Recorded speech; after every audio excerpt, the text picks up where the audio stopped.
الحمد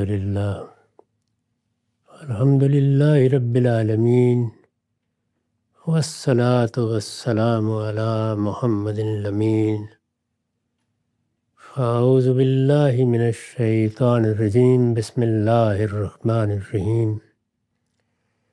خواتین و حضرات، ہم سورہ فرقان کی آیت 2 سے درس کی ابتدا کر رہے ہیں۔ سورہ یہاں سے شروع ہوئی کہ بڑی ہی بابرکت اور فیض رساں ہے وہ ذات جس نے اپنے بندے پر حق و باطل میں فرق کر دینے کے لیے یہ کتاب نازل کی ہے۔ اس سے مقصود یہ ہے کہ دنیا بھر کو خبردار کر دیا جائے۔ اب فرمایا کہ الذی لہ ملک السماوات والارض، وہ بابرکت اور فیض رساں ذات کون سی ہے؟ وہی جس کے لیے زمین اور آسمانوں کی بادشاہی ہے، یعنی وہ ذات کسی ایک علاقے، کسی ایک دور کی بادشاہی نہیں رکھتی، وہ زمین و آسمان کی بادشاہ ہے۔ یہ پوری کائنات اس کے احاطہ اقتدار میں ہے، کوئی چیز بھی اس کی بادشاہی سے باہر نہیں ہے۔ یہ جملہ کس پہلو سے یہاں ارشاد ہوا؟ کیونکہ پیچھے یہ کہا گیا تھا کہ ہم نے یہ کتاب دنیا بھر کے لوگوں کو خبردار کرنے کے لیے نازل کی ہے۔ اس کی میں نے وضاحت کی ہے۔ مطلب یہ ہے کہ کوئی اس کتاب کو سائل کی درخواست نہ سمجھے، یعنی ایسا نہیں ہے کہ کوئی شخص آیا ہے، اس کو کچھ لینا ہے، اس کی کوئی آرزو ہے، اس کی کوئی ضرورت ہے، اس نے آ کے اپنی درخواست پیش کی ہے، کوئی مانے یا نہ مانے، یہ اس کائنات کے بادشاہ حقیقی کا فرمان واجب الاذعان ہے۔ یعنی اس کتاب کی عظمت یہ ہے کہ یہ در حقیقت اس کائنات کے حکمران کی طرف سے آنے والا فرمان ہے۔ اسے جھٹلایا گیا تو اس کی گرفت سے بچانے والا کوئی نہ ہوگا، اور اس کی گرفت کا قانون کیا ہے، یعنی جزا و سزا کی سنت کیا ہے، وہ اس پورے عالم میں کار فرما ہے۔ قرآن مجید اسی کی منادی کر رہا ہے۔ اس کے بعد وہ پہلو ہے جو اس دنیا سے متعلق ہے، اور وہ اصلاً آخرت میں ظاہر ہو جائے گی۔ وہی جس کے لیے زمین اور آسمانوں کی بادشاہی ہے۔ وَلَمْ يَتَّخِذْ وَلَدًا وَلَمْ يَكُنْ لَهُ شَرِيكٌ فِي الْمُلْكِ وَخَلَقَ كُلَّ شَيْءٍ فَقَدَّرَهُ تَقْدِيرًا۔ اس نے اپنی کوئی اولاد نہیں بنائی ہے۔ یہ مشرکین عرب جو یہاں مخاطب ہیں، انہوں نے بھی فرشتوں کو خدا کی بیٹیاں قرار دے رکھا تھا۔ عام طور پر مذہب سے وابستہ قوموں میں، یعنی کسی نہ کسی لحاظ سے وابستہ قوموں میں، شرک کی ابتدا فرشتوں ہی کے بارے میں ان کے غلط تصورات سے ہوئی ہے۔ پیغمبروں نے جب آ کے یہ بات بتائی کہ اس کائنات کے مالک نے اور مخلوقات بھی بنا رکھی ہیں، ان میں جنات بھی ہیں، ان میں فرشتے بھی ہیں، اور فرشتے اللہ تعالیٰ کی طرف سے کسی ابتلا میں نہیں ہیں، وہ اس کی تسبیح و تقدیس کر رہے ہیں، اور جو حکم دیا جاتا ہے اس پر عمل کرتے ہیں۔ اس سے یہ تصور پیدا کر لیا گیا کہ وہ خدا کے چہیتے ہیں، اس لیے اگر ان کے ساتھ ہمارا کوئی ربط و تعلق ہو جاتا ہے تو ہم اپنی مصیبتوں پر بھی قابو پا سکتے ہیں، اس کائنات کے نظام میں اپنے لیے سہولت بھی پیدا کر سکتے ہیں، اور اگر اس کا کوئی انجام ہے تو اس کو بھی بخیر حاصل کر سکتے ہیں۔ میں نے وضاحت کی ہے، خدا کے لیے جن لوگوں نے بیٹے اور بیٹیاں فرض کر رکھی ہیں، ان کے بارے میں وہ لازماً اس زوم میں مبتلا ہوتے ہیں کہ انہیں وہ خدا کی پکڑ سے بچا لیں گے۔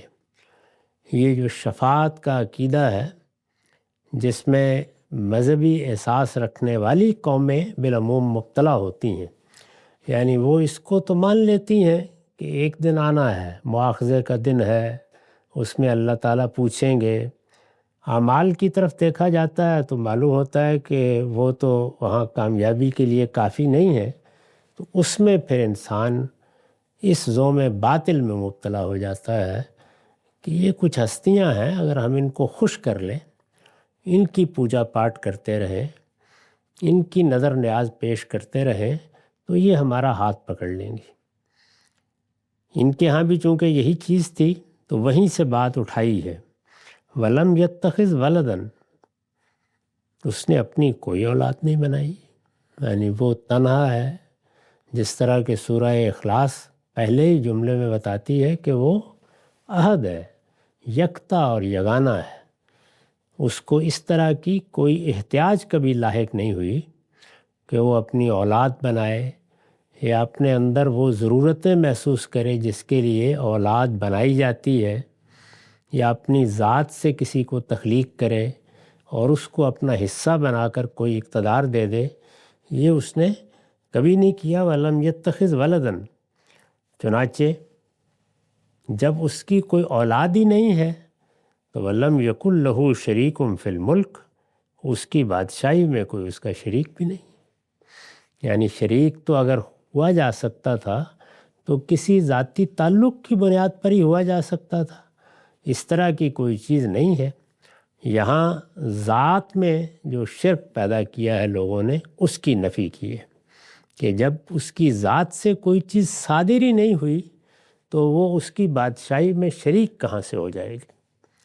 وَخَلَقَ كُلَّ شَيْءٍ فَقَدَّرَهُ تَقْدِيرًا، اس نے ہر چیز کو پیدا کیا اور اس کا ایک خاص اندازہ ٹھہرایا ہے، اسی کو تقدیر کہا جاتا ہے۔ یعنی اس نے جب اس دنیا کو بنایا ہے یا جو مخلوقات بھی وجود پذیر ہوئی ہیں، تو ان سب کے لیے ایک قانون بنا دیا ہے۔ وہ قانون ان کی فطرت ہے۔ جس طریقے سے ہم کوئی چیز ایجاد کرتے ہیں تو یہ بتاتے ہیں کہ یہ چیز کیسے کام کرے گی، اس کی صفات اور اس کے خصائص کیا ہوں گے، اس کا انجام کیا ہوگا۔ بالکل اسی طریقے سے اس نے جب مخلوقات بنائی ہیں تو یہ جتنی موجودات ہیں اس کی مخلوقات ہیں، ہر مخلوق کے بارے میں اس نے ایک اندازہ طے کر دیا ہے، یعنی ایک نظم بنا دیا ہے جس میں اس کی اجل بھی متعین ہے، جس میں اس سے متعلق واقعات بھی طے کر دیے گئے ہیں، اور اس کے لیے اس کی نشو و نما اور اس کی صلاحیتوں کے امتداد کے سب پہلو بھی واضح کر دیے گئے ہیں۔ یعنی ایسا نہیں ہے کہ یہ کوئی اچانک ہونے والا واقعہ ہے یا کوئی چیز ہے جو اس خالق سے سرزد ہو گئی ہے۔ اس نے ہر چیز کو بنایا ہے اور ایک خاص مقصد کو سامنے رکھ کے بنایا ہے، ایک خاص اجل متعین کر کے بنایا ہے، پھر اس میں وہ خصائص پیدا کیے ہیں، وہ صفات رکھی ہیں جو اس اجل تک اس کو کشاں کشاں لے جاتی ہیں۔ اسی کو تقدیر یا اندازہ کہا جاتا ہے۔ اس کی بادشاہی میں کوئی اس کا شریک نہیں ہے۔ وَخَلَقَ كُلَّ شَيْءٍ فَقَدَّرَهُ تَقْدِيرًا، اس نے ہر چیز کو پیدا کیا اور اس کا ایک خاص اندازہ ٹھہرایا ہے۔ میں نے لکھا ہے کہ یہ خدا کی توحید اور یکتائی کی دلیل بیان ہوئی ہے کہ جب وہ ہر چیز کا خالق ہے اور اسی نے ہر چیز کے لیے، اب یہ اندازہ یا تقدیر کیا ہے، اور اسی نے ہر چیز کے لیے صورت، یعنی اس کی کیا صورت سامنے آئے گی، جب یہ چیز تم دیکھو گے تو کیسی لگے گی تمہیں۔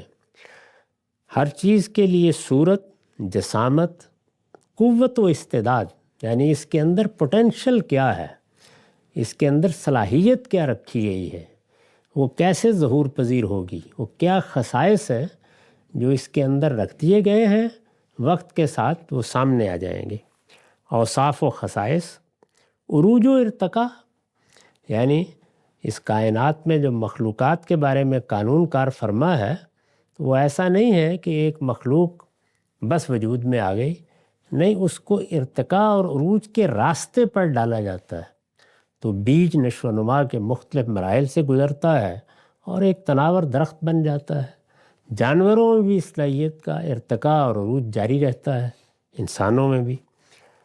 اور بقا و زوال، یعنی کب تک باقی رہے گی یہ مخلوق، اور کب وہ وقت آئے گا جس کو اجل سے قرآن تعبیر کرتا ہے، جس کے بعد اس کا خاتمہ ہو جائے گا۔ تو یہ وہ چیزیں ہیں جس کو تقدیر سے تعبیر کیا جاتا ہے، یعنی اللہ تعالیٰ نے جس چیز کو بھی بنایا ہے اس کے لیے صورت کا اندازہ مقرر کر دیا ہے، جسامت مقرر کر دی ہے، قوت و استعداد مقرر کر دی ہے، اوصاف و خصائص کیا ہیں وہ رکھ دیے ہیں، عروج و ارتقاء کا قاعدہ بنا دیا ہے، اور اس کو کتنی دیر باقی رہنا ہے، کب زوال پذیر ہو جانا ہے، اس کو متعین کر دیا ہے۔ یہ سب چیزیں ہیں جو طے کر کے اس کائنات کی ہر چیز اس دنیا میں آنکھ کھولتی ہے۔ یہ تمام موجودات کی تقدیر ہے۔ اس نے ہر چیز کو پیدا کیا اور اس کا ایک خاص اندازہ ٹھہرایا ہے۔ وَاتَّخَذُوا مِن دُونِهِ آلِهَةً، یعنی حقیقت تو یہ ہے کہ زمین و آسمان کی بادشاہی بھی اس کی ہے۔ اس نے کبھی اپنی ذات سے کسی کو وجود نہیں بخشا، اس لیے یہ اس کے بیٹے ہیں اور بیٹیاں ہیں، یہ بالکل لغویات ہیں، اس کی کوئی حقیقت نہیں ہے۔ اس کے لازمی نتیجے کے طور پر یہ بات متصور ہی نہیں ہو سکتی کہ اس نے اپنی خدائی میں کسی کو شریک کر لیا ہے۔ ہاں، وہ خالق ہے اور اس نے ہر چیز کو پیدا کیا ہے، تو یہ چیزیں اس کی مخلوق ہیں، خواہ وہ فرشتے ہیں، خواہ وہ جنات ہیں، خواہ وہ انسان ہیں۔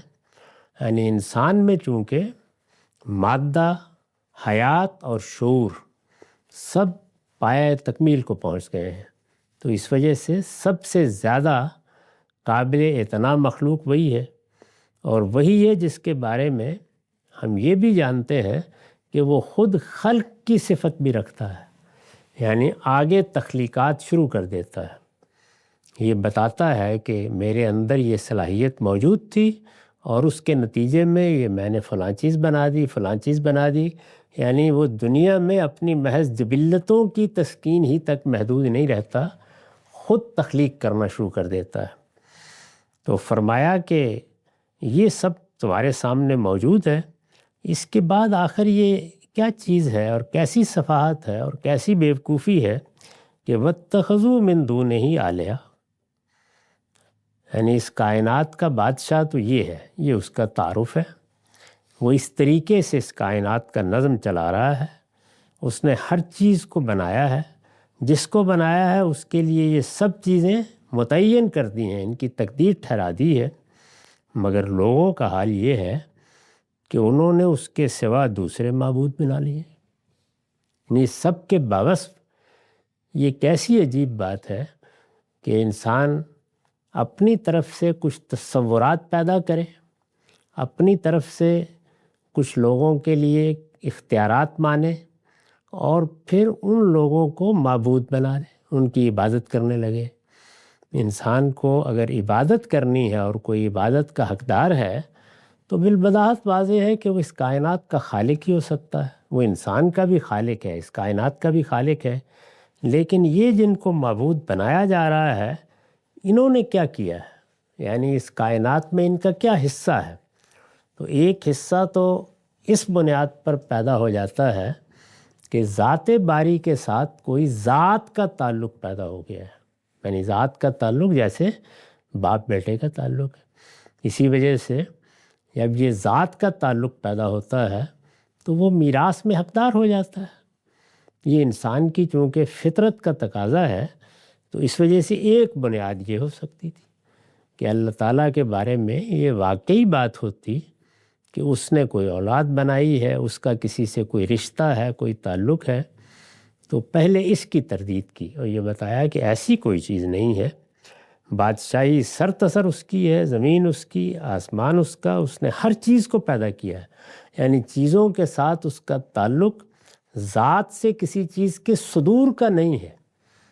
جیسے بچہ والدین سے صادر ہو جاتا ہے، وہ ذات کا ایک جزو ہے جو ترقی پا کر انہی کی طرح کا بن جاتا ہے، اس طرح کی کوئی چیز بھی نہیں ہے۔ جو تعلق ہے وہ کیا ہے؟ وہ خلق کا تعلق ہے، یعنی اس نے بنایا ہے، اور انسان خلق کے تعلق کو انسان یعنی باقی مخلوقات تو ظاہر ہے کہ اس چیز سے محروم ہے، لیکن انسان کو بھی اس میں شبہ ہو سکتا ہے۔ وہ تو جانتا ہے کہ خلق کا تعلق کیسے پیدا ہوتا ہے۔ یعنی ایک مصور جب تصویر بناتا ہے، ایک مصنف جب کتاب تصنیف کرتا ہے، کوئی شاعر شاعری کرتا ہے، اس کے وجود سے کلمات پیدا ہوتے ہیں۔ یہ جتنی چیزیں ہیں یہ تخلیقی عمل کا مشاہدہ ہے جو انسان کرتا ہے۔ اسی طرح ایجادات ہیں، پے در پے انسان کرتا ہے، دنیا میں جب سے آیا کر رہا ہے۔ تو یہ بات کہ خلق کیا چیز ہوتی ہے اس سے تو ہر شخص واقف ہے۔ پھر اس میں کیسے شبہ پیدا ہو گیا کہ یہ تعلق کسی بھی لحاظ سے شراکت کا تعلق بن جاتا ہے؟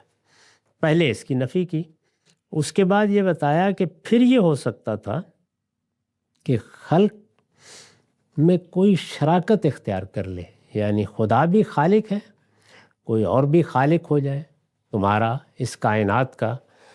تو کیا ایسا ہے کہ تم نے یہ دیکھا کہ اچھا فلاں ہستی ہے، فلاں شخصیت ہے، فلاں جن ہے، فلاں فرشتہ ہے، تمہارے پاس علم و عقل کی روح سے یہ اطلاع حاصل ہو گئی کہ اس نے بھی کچھ تخلیق کیا ہے، وہ بھی کچھ چیزوں کا خالق ہے، تو یہ ایک سبب ہو سکتا تھا کہ تم کسی کو معبود بناؤ۔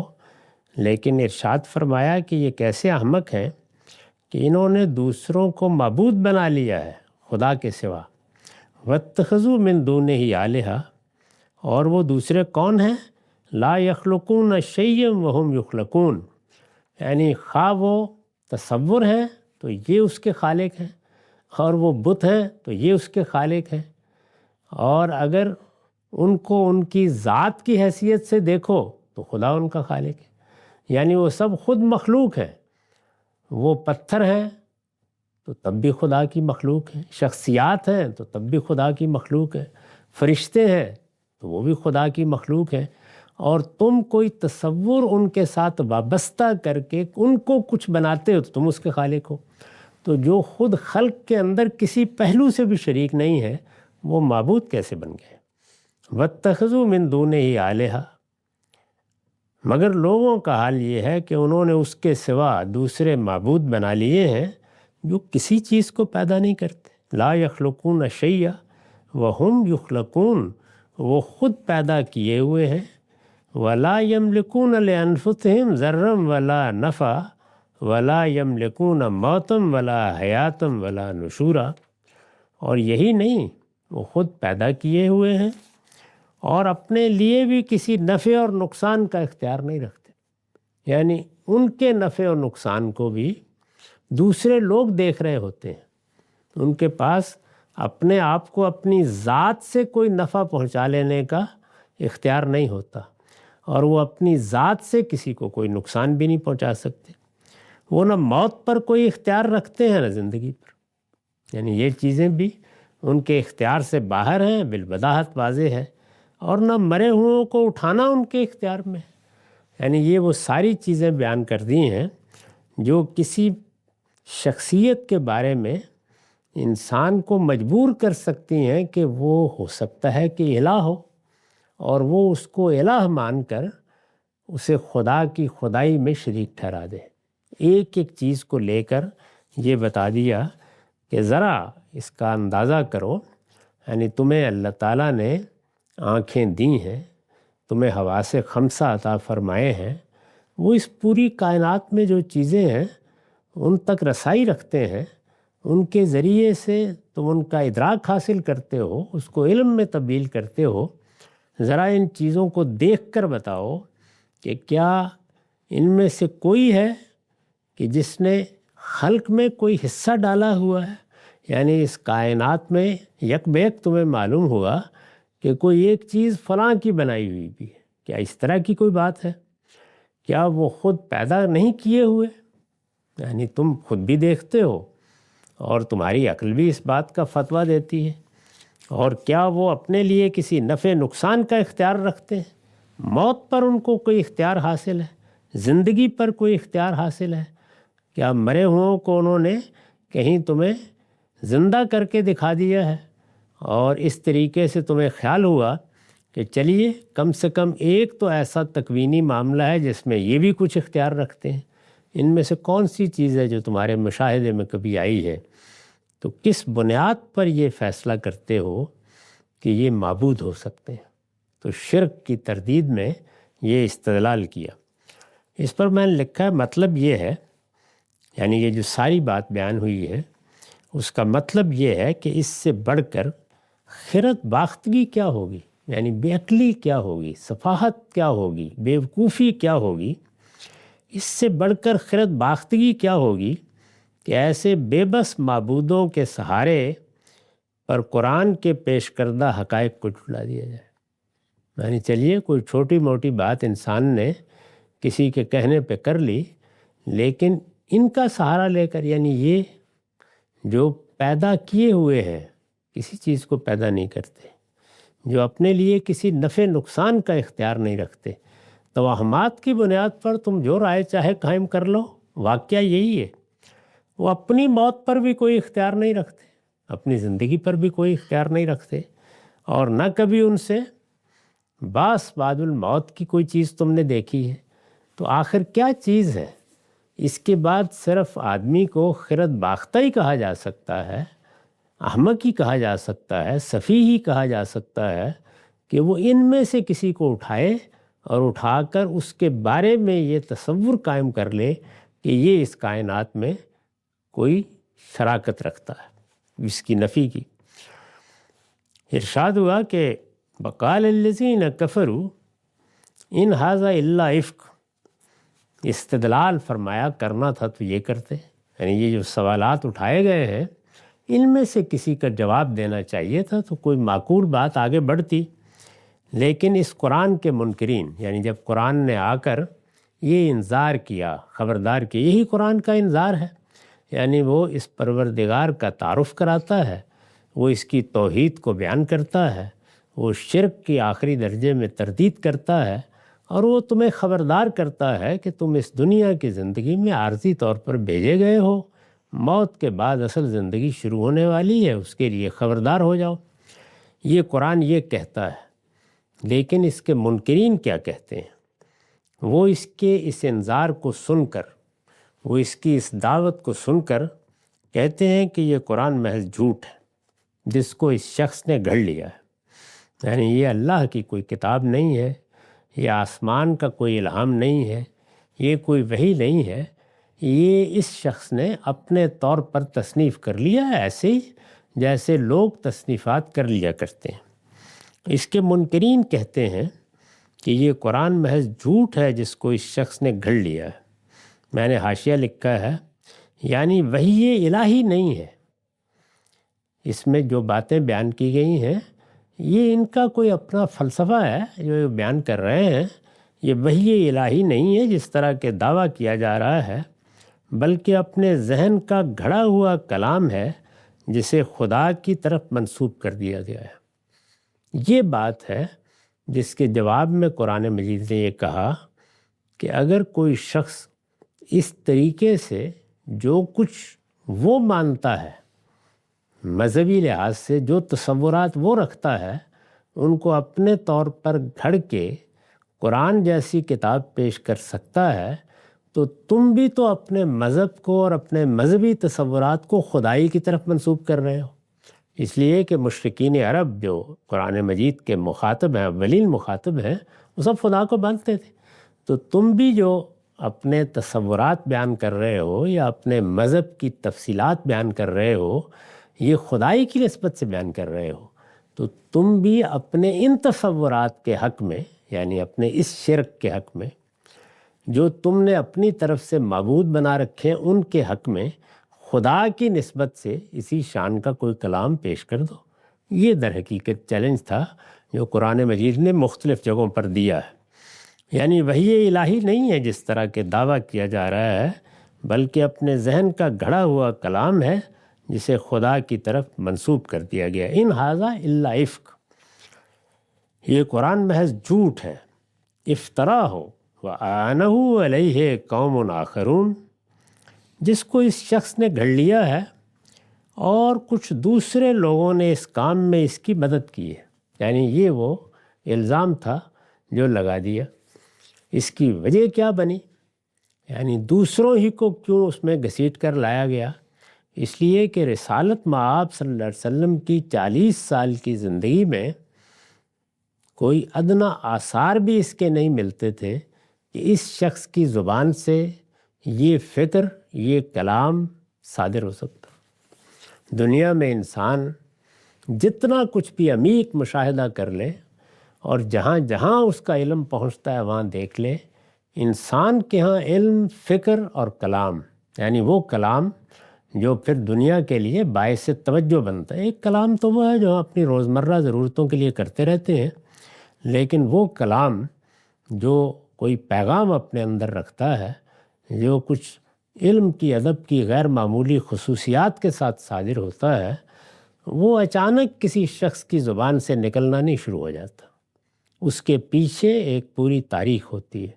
یعنی آدمی جب شعور کی آنکھ کھولتا ہے، بلکہ اس سے پہلے سے کچھ صلاحیتیں، کچھ اوصاف نمایاں ہونا شروع ہو جاتے ہیں. پھر کچھ سیکھنے کا عمل ہوتا ہے. پھر اس کا علم گاہے گاہے مختلف صورتوں میں سامنے آنے لگ جاتا ہے. تو اس کے ظہور کا ایک ارتقائی عمل ہے جس کو ہم مشاہدہ کر سکتے ہیں. وہ بڑے سے بڑے آدمی کے ہاں بھی یکساں ہے، چھوٹے سے چھوٹے آدمی کے ہاں یکساں ہے. یہاں سرے سے کوئی چیز ہی نہیں تھی.